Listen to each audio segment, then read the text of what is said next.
Did you know that barbers need more training hours to start working than police do? That would be funny if it wasn't true. Are you stunned?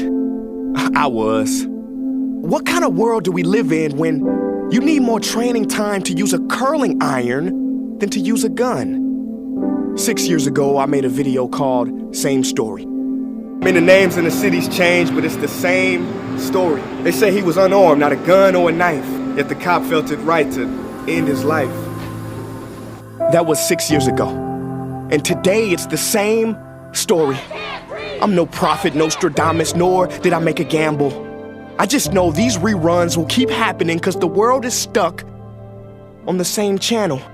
I don't need to see Annalise and How to Get Away with Murder because cops do that every day.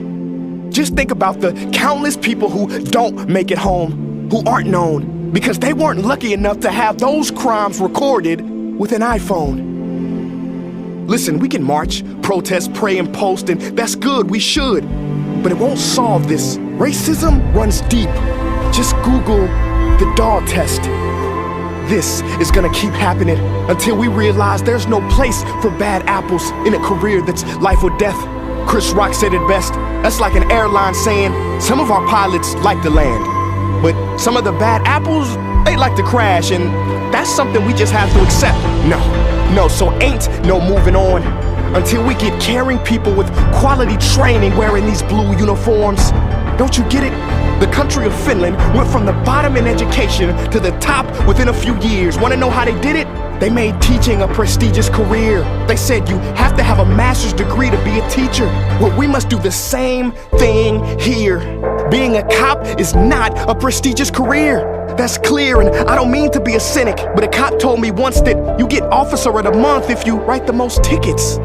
To all the police out there, listen, you have the right to remain silent for 1 minute. Give me your undivided, just for this part. Do not let the metal in that badge block the energy of your heart.